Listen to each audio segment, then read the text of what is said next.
प्रिय भैया बहनों, मैं उपस्थित हूँ कक्षा 7 की हिंदी का क्लास लेकर के। पिछले क्लास में हमने बसंत का पाठ 6 पूरा किया था। आज हम एक नया पाठ शुरू करने जा रहे हैं जिसका नाम है पापा खो गए। अच्छा नाम है ना, पापा खो गए। और इसके लेखक हैं विजय तेंदुलकर। तो ये एक नाटक है और इस नाटक में अलग अलग पात्र हैं। जैसे अपने कोई टीवी में नाटक देखते हैं ना, तो उसमें अलग अलग रोल करते हैं ना, उसको पात्र बोलते हैं। जैसे कोई माँ बनती है, कोई पिता बनता है ना, तो कोई बेटा बनता है, कोई बहू बनती है, तो उसको ही पात्र बोलते हैं। तो इसमें भी ऐसे पात्र हैं। कौन कौन से पात्र हैं देखिए। पहला तो है बिजली का खंभा, वो क्या बना है, नाचने वाली। दूसरा कौन है पात्र, पेड़, ये क्या बना है, लड़की। और तीसरा है लेटर बॉक्स, ये क्या बना है, आदमी। और चौथा है कौआ। इस तरह ये ऐसे 4 पात्र हैं। तो ये एक नाटक है, आइए इसको पढ़ना शुरू करते हैं। सड़क, रात का समय, समुद्र के सामने फुटपाथ, वहीं पर एक बिजली का खंभा, एक पेड़, एक लेटर बॉक्स और दूसरी ओर धीमे प्रकाश में एक सिनेमा का पोस्टर। और पोस्टर पर नाचने की भंगिमा में एक औरत की आकृति और समुद्र से सनाती हवा का बहाव, दूर कहीं कुत्तों के भौंकने की आवाज़। तो ये ऐसा बताया कि ऐसा दृश्य है वहाँ पर, कि वहाँ पे ये ऐसा सीन है ना, सीन आता ना जैसे हम टीवी में देखते हैं। तो क्या सीन है, सड़क पर रात का समय, सड़क दिखाई दे रही है वहाँ पे रात का समय, और समुद्र का किनारा है ना, समुद्र में पानी पानी होता है, तो उसके सामने फुटपाथ होता है चलने के लिए। तो वहाँ पर एक बिजली का खंभा है और वहाँ पे एक पेड़ भी है और एक लेटर बॉक्स लगा हुआ है। लेटर बॉक्स होता है ना जो पोस्ट ऑफिस के आगे लगा होता है ना, और कई जगह पर भी लगे होते हैं, मुख्य मुख्य स्थान पर लगे होता है, लाल रंग का डिब्बा होता है, उसमें आप लेटर डाल सकते हैं। तो वो एक लेटर बॉक्स लगा हुआ है। दूसरी ओर धीमे प्रकाश में एक सिनेमा का पोस्टर, और दूसरी तरफ जहाँ पे ज़्यादा लाइट नहीं है ना, वहाँ पे एक सिनेमा का पोस्टर लगा हुआ है। यानी कि जहाँ पे सिनेमा घर होते हैं ना, वहाँ पे फिल्म के लिए पोस्टर लगे होते हैं कि उस सिनेमा में कौन सी फिल्म लगी हुई है।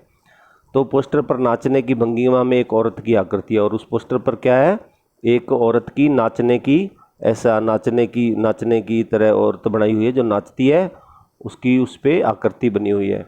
और समुद्र से सनसनाती हवा का बहाव आ रहा है, और समुद्र से क्या हो रहा है, हवा आ रही है, ठंडी हवा आती है ना समुद्र में। तो और दूर कहीं कुत्तों के भौंकने की आवाज़ भी आ रही है ना। तो ऐसा दृश्य है रात का समय में। खंबा, जमाई को रोकते हुए, नींद आती है तो अपने जमाई लेते हैं ना, तो उसको रोकते हुए बोलता है, राम राम राम राम राम, रात बहुत हो गई, है ना, ऐसे खंबा बोलता है। फिर है पेड़, आजकल की रातें कैसी हैं, जल्दी बीतने में ही नहीं आती। पेड़ कहता कि रातें कितनी लंबी है ना, सर्दियों में रातें लंबी हो जाती हैं। खंबा, दिन तो कैसे न कैसे हड़बड़ी में बीत जाता है। पेड़ कहता रात, लेकिन रात को बड़ी बोरियत होती है। वो कहते दिन तो बीत जाता है, पता ही नहीं लगता, है ना। अपना भी ऐसे है ना, दिन तो बीत जाता है ना, कभी कुछ करते हैं, इधर उधर जाते हैं, दिन बीत जाता है। और जब सर्दियों में रात लंबी हो जाती है तो बोरियत हो जाती है। खंबा बोलता है, तब भी बरसात की रातों से तो ये रातें कहीं अच्छी हैं। पेड़ राजा, बरसात की रातों में तो रात भर भीगते रहो, बादलों से आने वाले पानी की मार खाते रहो, तेज हवाओं में भी बल्ब को कसकर पकड़े, बराबर एक टांग पर खड़े रहो, बिल्कुल अच्छा नहीं लगता। उस वक्त लगता है इससे तो अच्छा था न होता। बिजली के खंभे का जन्म, बल्ब फेंक तब दूर कहीं भाग जाने का जी होता है। तो खंभा कहता कि जो बरसात की रातें होती है ना, उससे तो ये वाली रातें ही अच्छी हैं।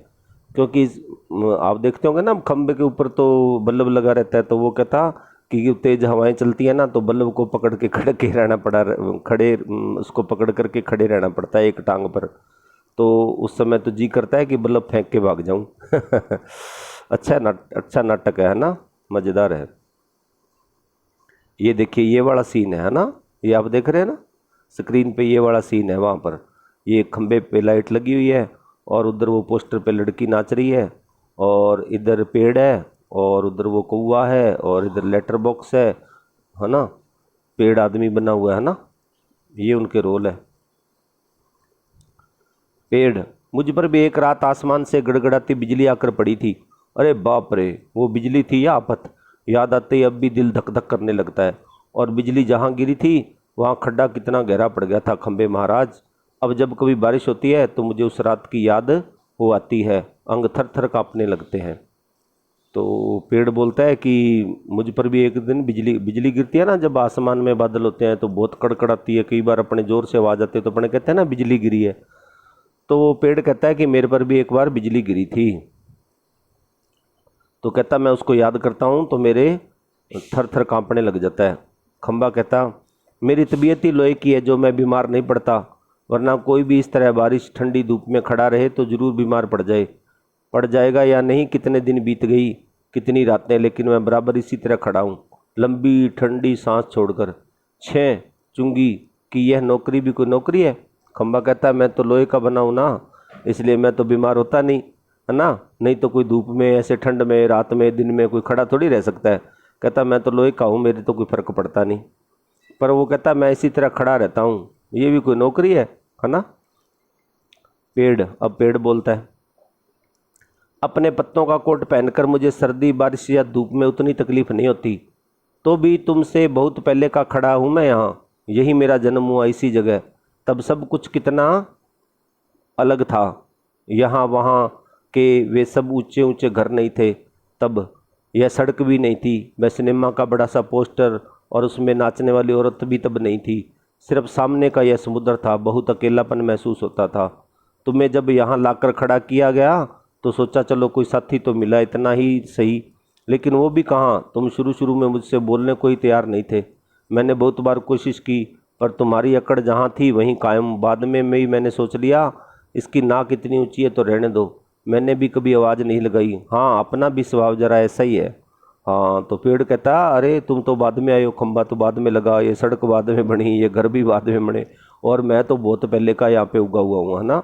यहाँ पे उगा हूँ, यहाँ पे बड़ा हुआ हूँ। समुद्र था, कहता पहले तो और कोई था ही नहीं, फिर तुम आए धीरे धीरे, और तुम पहले तो बोलते ही नहीं थे, फिर मैंने भी बुलाना छोड़ दिया।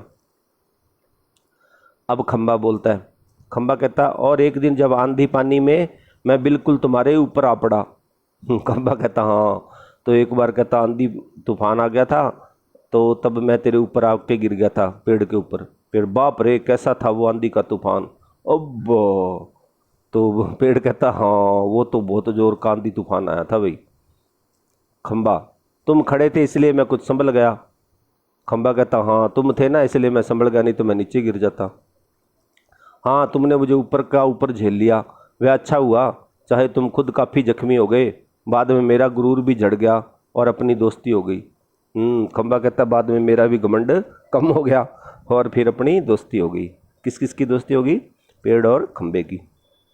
पेड़ हवा आज भी बहुत है।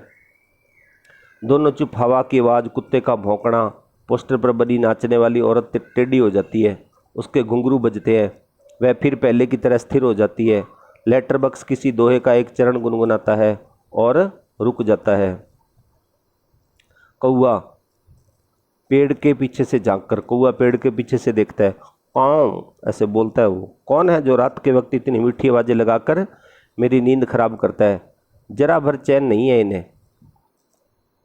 लेटर बॉक्स मीठी आवाज़ में नहीं गाएं तो क्या इस कौए जैसी कर्कश काम काम करें? कहता है जरा भी चैन नहीं है। पेट में हाथ डालकर एक पत्थर निकालता है, धीरे से जीभ को लगाकर खोलता है, उसमें से कागज़ निकालकर रोशनी में पढ़ने लगता है। जो लेटर बॉक्स होता है ना उसमें तो लेटर होते हैं, तो वो एक चिट्ठी को निकालता है और पढ़ने लग जाता है। यह किसकी चिट्ठी आकर पड़ी है हेडमास्टर? ठीक, क्या कहता है? श्रीमान श्रीयुत गोविंद राव जी, ओम ओम। आपका लड़का परीक्षित पढ़ाई में काफ़ी कमज़ोर है, क्लास में उसका ध्यान पढ़ाई में बिल्कुल नहीं रहता, इसकी बजाय उसे क्लास से गायब रहकर बंटे खेलने ज़्यादा अच्छा लगता है। आप एक बार खुद आकर मुझसे मिलिए। परीक्षित के पापा हेडमास्टर से मिल भी लेंगे तो क्या हो जाएगा? स्कूल में बच्चे पढ़े नहीं, क्लास से गायब रहकर बंटे खेलते रहे, इसका क्या मतलब? फीस के पैसे क्या फोकट में आते हैं? सभी पापा लोग ऑफिस में इतना काम करते हैं तब कहीं जाकर पैसे मिलते हैं पैसे, उन्हें ये बच्चे फोकट के समझे आखिर क्यों? 6 मुझे हेडमास्टर होना चाहिए था। इस परीक्षित के होश से तब मैं अच्छी तरह ठिकाने लगाता। वह पत्थर रखकर दूसरा निकालता है, यह किसका है? तो इस तरह वो एक प्रधानाचार्य का पत्र था ना, तो वो बता रहा था कि ये पढ़ता नहीं है, वो अभिभावक को पत्र लिख रहा होगा प्रधानाचार्य जी। फिर खंबा बोलता है क्यों लाल ताऊ, आज किस किस के पत्र चोरी चोरी पढ़ते रहे? हाँ, तो वो जो लेटर बॉक्स लाल होता है ना, उसका रंग लाल होता है बक्से का, इसलिए उसका नाम क्या था? लाल ताऊ। तो खंबा उसको लाल ताऊ बोल रहा था। तो वो कह रहा अभी आज तुम किसके पत्र पढ़ रहे हो चोरी चोरी? लेटर बॉक्स आश्चर्य से बोलता है, चोरी चोरी? चोरी किस लिए? सभी चिट्ठियाँ मेरे ही तो कब्जे में होती हैं, अच्छी तरह रोज रोज पढ़ता हूँ। पेड़, कब्जे में होने का मतलब यह तो नहीं लालता हूँ कि लोगों की चिट्ठियाँ फाड़ फाड़ कर पढ़ते रहो, पोस्ट मास्टर को पता चल गया तो? हाँ, तो पेड़ कहता भी हाँ, तेरे पास तो होती हैं सारी चिट्ठियाँ, तेरे कब्जे में तो होती हैं, पर तू पढ़ना थोड़ी चाहिए किसी की चिट्ठी को। लेटर बॉक्स, चलता है, पता चल जाने दो, मेरी तरह यहाँ रात दिन बैठ कर दिखाए तब पता चले। परसों यह पोस्टमैन मेरी पेट में से चिट्ठियाँ निकाल रहा था और मुझे इतनी लंबी जमाई आई कि रोक के नहीं रुकी। जमाई लेता है, वह देखता ही रह गया, चिट्ठियों का बंडल बनाकर जल्दी जल्दी चलता बना। लेकिन यह लेटर बॉक्स, इससे इतनी बोरियत होती है एक जगह बैठे बैठे। मैं तो कहता हूँ 4 चिट्ठियाँ मन बहलाने की पढ़ भी ली तो क्या हो गया? हाँ, तो वो जो लेटर बॉक्स है ना, वो कहता मैं एक जगह बैठा रहता हूँ, बोर हो जाता हूँ, इसलिए मैं पढ़ ली 2-4 चिट्ठियाँ, तो क्या फ़र्क पड़ता है। ठीक है, तो अभी आज हम इतना ही पढ़ेंगे ये पाठ, क्योंकि काफ़ी लंबा है। और इस वीडियो के साथ में मैं आपको इसके कुछ प्रश्नों के उत्तर भी भेज रहा हूँ, तो आप वो कर लेना। शेष पाठ और प्रश्न उत्तर हम ऐसे बारी बारी से करते रहेंगे अगले क्लासों में। ठीक है, जय हिंद, जय भारत।